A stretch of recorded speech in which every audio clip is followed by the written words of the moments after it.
4 बीजों के चोर ने डिग्गी में पौधे कड़े कड़े पौधे किसने पौधेगा? यहाँ तो ऐसे ऐसे खोपर है, छिटमा खा गए, अरब में छिके नहीं, खरब में छिके नहीं, गलत होते तो छिके नहीं। और उनका फंडा क्या है? सुनो जिंदगी का, जात पात का जहर फैलाओ और लूटपाट, मतलब इससे तीसरी बातें नहीं है। इसका तो मैंने ऐसा कुकर्म करा दिया, 47,000 के शिमार की। 89 के इलेक्शन में अगर मैं उम्मीदवार नहीं होता, ये नहीं कि मैंने बहुत ज्यादा वोट लिए, लेकिन मैंने उसका माहौल बिगाड़ दिया। बेटे ने इलेक्शन लड़ा, पिछला इलेक्शन, इसमें भी मैं इसके खिलाफ था। जितना नुकसान पहुंचा सकता था नुकसान पहुंचाया, इसका फायदा नहीं किया। और रामकेश जो कि सरपंच है, ये भाई बहुत ज्यादा बधाई का पात्र है। मैंने जो ईमानदारी की बात करी थी इसके पिताजी की, इसको छोटी बात मत समझना। मंत्री 2 बार, MP 2 बार MP, और सारा जीवन पावर में भी रहा, विरोध में भी रहा, फिर ईमानदार। संस्कृत में क्या उन्हें मेरे समझ में संस्कृत आती नहीं। सबसे बड़ा जो ताकतवर चौधरा है, जिसने चौटाला साहब के पंजे मार दिए थे 24, उनका क्या है? बोला भाई चौधरे में तो भाई है, बाद में सुनाई। इस बात को रोगी वाले भाई हमारे अनेक गांवों में आपस में रिश्ते हो रहे हैं, इस बात को अलग ना देना। अपन सारे भाई है 36 बरादरी के, और भाई जात पात फैलाना ये नीच आदमी का काम है, अच्छा आदमी का काम नहीं। हम सब की एक जात है, सब एक पिता की संतान है, सब में एक खून है, वही ABC। ये बात मुझे दलबीर सिंह की जो इसने करी, बड़ा बहुत समझदारी से घोषणा करी, मैं बहुत खुश हूँ इससे। बहुत बढ़िया। 100 रुपए पूरी बतावे सब जातियों के, ये चबूतरा अपना सबका है। और भाई सारे भाई प्यार बांटियो, आपस में नफरत ना करियो, ये कहूंगा। हाँ एक बात जरूर है, ये छोरा जो है रामकेश, ये हमारे चाचे पृथ्वी का छोरा है, ये तो मेरा बेटा मेरे बचा लिया हूँ तो, लेकिन भाई काम बहुत बढ़िया करा है इसने, मैं बहुत खुश हूँ बेटा, बहुत बढ़िया, मेरा बहुत प्यारा बेटा, बहुत अच्छा काम करा है। माजरा गांव को तो भाई हम जितनी बधाई देना, खरा धन्यवाद करते उतना ही थोड़ा है। काका कुमार जी गौतम मंच पर आए, वीरेंद्र सिंह और हम साथ रहे। मैं एक बात कह सकता हूं चौधरी वीरेंद्र सिंह के बारे में। देखो भाई राजनीति तो अपनी अपनी है, अपने ख्यालात है, अपनी परवरिश है, अपनी सोच है, लेकिन भाई राजनीति में जो आदमी साफ हो, सच्चा हो, ईमानदार हो, जिसको मौका मिले खूब बेईमानी का और फिर ईमानदार है, वो बहुत बड़ी बात होती है। मैं दावे से कहता हूं चौधरी वीरेंद्र सिंह न्यायिक, ईमानदार और बहुत ही अच्छा इंसान है। भाई उसका बेटा है ब्रजेंद्र सिंह। बात चल रही थी, मगर भाई जुबला दिया आप साथ रहे, मगर भाई ऐसा है, जब मैं गवर्नमेंट कॉलेज में पढ़ा करता, एडमिशन लिया जब, तेरे पिताजी से मेरी जान पहचान हुई थी। ला तो उन्होंने बहुत पहले करा, मैं तो यूं धक्के खाता फिर गया भाई। देखो चांस की बात है, वीरेंद्र सिंह से मेरे अच्छे ताल्लुक होते हुए, उसके गुरु इंग्लिश पढ़ाते थे, मेरे को भी इंग्लिश पढ़ाते थे, दोनों से बहुत प्यार करते थे प्रोफेसर साहब। एक हमारे बीच का आदमी था चांद सिंह फोगाट, वो वीरेंद्र सिंह का भी बहुत खास था, मेरा बहुत ही खास से भी खास था। और कॉलेज में यूं कहा करते, मुख्तार सिंह और मुकरी की जोड़ी है मेरे बारे में वो कहते, तो वो हमारा बीच का एक साथी था। हालांकि वीरेंद्र सिंह की मैं मदद नहीं कर पाया। एक बार सिर्फ 84 में मैंने अपने उसकी गाड़ी में बैठ के इकट्ठे वोट मांगी थी नारोन सारे हल्के में। उसके बाद मेरे ऐसा अंदाजा है, मैं गलत भी हो सकता हूँ, 89 के इलेक्शन में अगर मैं उम्मीदवार नहीं होता, ये नहीं कि मैंने बहुत ज्यादा वोट लिए, लेकिन मैंने उसका माहौल बिगाड़ दिया।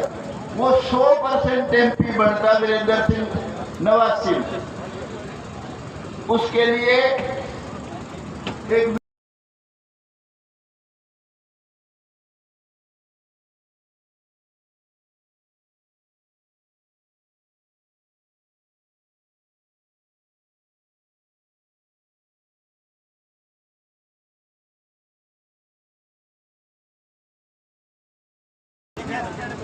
क्योंकि जो आया सिर्फ नारायण हल्के में, और उसका कारण कहीं ना कहीं थोड़ा बहुत मैं भी बना हूँ, आप लोग तो बने ही हो जिन लोगों ने उस वक्त दुष्यंत का साथ दिया। और भाई सबसे बड़ा जो गुनाह मैंने किया है, सबसे बड़ा गुनाह, मैं MLA बनता ना बनता कोई खास बात नहीं थी। मेरे जैसे का MLA बनना ना बनना एक ही बात है। MLA कई लोग पूछ लेते हैं कि जी आप MLA होगा, भाई MLA अगले के तो विरोधी पक्ष का हो और के राजकाज का हो, जिसका साकी राज में हिस्सा हो। हम तो भाई कहीं के भी ना राज के ना काज के और ना ही विरोधी पक्ष में। मैं MLA बनता ना बनता, लेकिन वीरेंद्र सिंह का बहुत बुरा, इसकी मम्मी का वीरेंद्र सिंह का बहुत बड़ा नुकसान किया मैंने।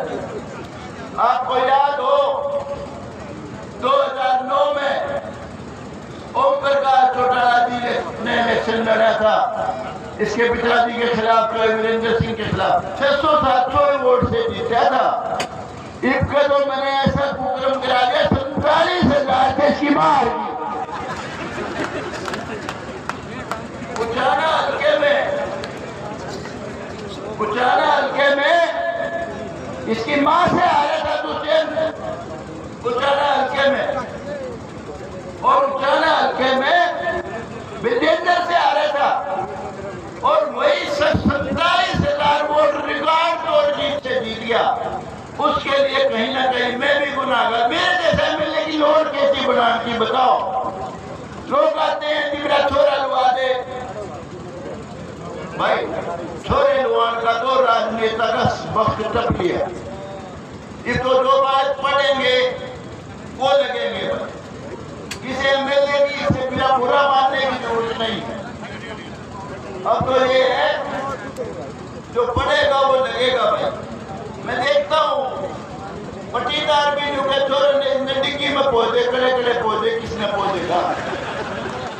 और अभी पहली आए तो बाकी है।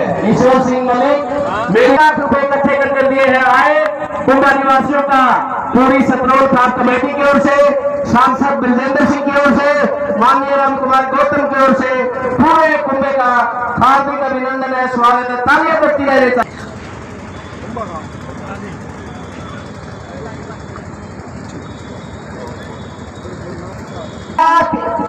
11,000 रुपए सतबीर सरपंच से एक बार जोरदार तालियां। एहसानमंद हूँ और सारा इलाका एहसानमंद है। आज ये ITI अगर नानोन में है तो सिर्फ माजरा गांव की वजह से, माजरा प्याऊ की वजह से।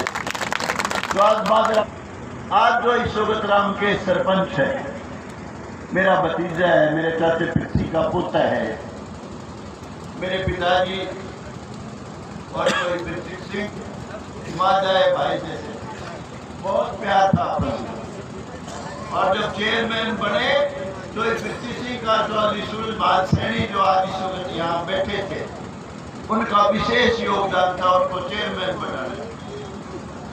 और भाई जो मैंने MLA का सफर तय किया, सारी जिंदगी हार में रिकॉर्ड तोड़ दिया, 9 में से 7 इलेक्शन हार गया।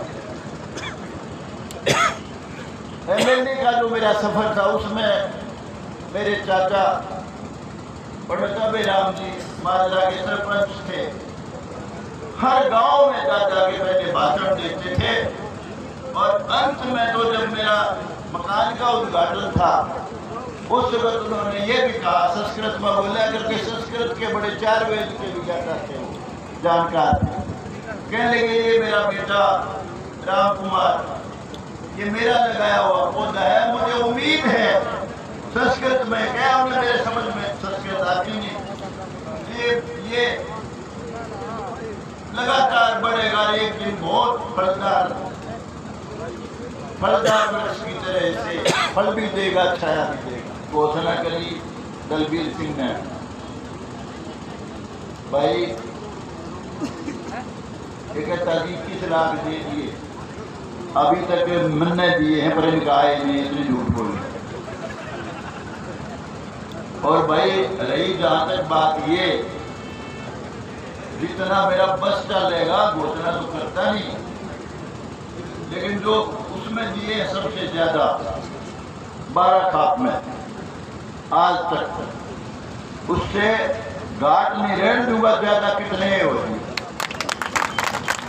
मेरा बस चलेगा। हरियाणा विधानसभा के से पूजनीय आदरणीय विधायक दादा राम कुमार गौतम जी, सतरोल खाप के अध्यक्ष नाई धोबी तेली, सब ने मिलकर 1,11,000 रुपये की राशि हम आपको देंगे। और पूजनीय बुजुर्गों, मैं आपको एक बात कहना चाहूँगा, ये सतरोल खाप का जो चबूतरा है, ये जरा सी बात नहीं है, ये आपकी हमारी एकता का प्रतीक है। 51,000 मेरे मिले, 1,11,000 मेरे मिले। सर 2024 का चुनाव नज़दीक है, हर पॉलिटिशियन जनता के बीच में जा रहा है, आप अपने आप को किस पोजीशन पे देख रहे हैं? 2024 का चुनाव 1 साल दूर है, अगर आप उसको करीब मानते हो तो चलो मैं आपकी बात मान लेता हूँ। 1 साल का मतलब है एक टर्म का 20% हिस्सा, तो 20% हिस्सा अभी बचा हुआ है। तो मैं फ़िलहाल किसी भी प्रकार से उसको सक्रियता को, कम से कम मेरी सक्रियता को मैं चुनाव से जोड़ के तो भी नहीं देखता। सर स्टेज के माध्यम से आपने एक बात कही कि पॉलिटिशियन के पीछे, नौकरी के पीछे मत भागो। अगर 2024 का चुनाव होगा तो उसमें एजेंडा क्या रहेगा सर, अगर नौकरी की बात छोड़ के रहेंगे तो? नौकरी, सरकारी नौकरी सिर्फ नौकरी नहीं होती, मेरे कहने का अभिप्राय सिर्फ इतना है। और जो व्यवस्था अब हमारे देश में बनी है पिछले 25 साल में, निजीकरण जो है, निजी क्षेत्र जो है, वो बहुत ज़्यादा व्यापक हो गया है। सर महंगाई चरम सीमा पर है, 2024 के चुनाव में क्या बीजेपी सरकार उस महंगाई पर कुछ अंकुश लगा सकती है? आपने चरम शब्द का इस्तेमाल किया, चरम होता है जब बिल्कुल उसकी पराकाष्ठा हो जाए। सर आम इंसान के लिए तो जो पर डे की 400-500 रुपए दिहाड़ी कर रहा है, उसमें अपना लालन पालन कर रहा है, उसके लिए तो कहीं ना कहीं चरम सीमा ही है। अगर आपने देखना है तो श्रीलंका में देखिए, चरम आपने देखना है तो पाकिस्तान में देखिए, चरम आपने देखना है तो यूरोप की जो स्थिति बनी हुई है, जो हमसे अर्थव्यवस्था के मामले में बहुत आगे हैं, उनकी जो स्थिति बनी है वो देखिए। उस परिवेश में यदि जब आप हिंदुस्तान को देखेंगे तो हम फिर भी बहुत बेहतर हैं, क्योंकि 2 बहुत बड़ी घटनाएं हुई हैं इस दुनिया में, एक कोरोना की महामारी और दूसरा है रूस और यूक्रेन का जो युद्ध है। पूरी दुनिया की अर्थव्यवस्था इस समय चरमराई हुई है।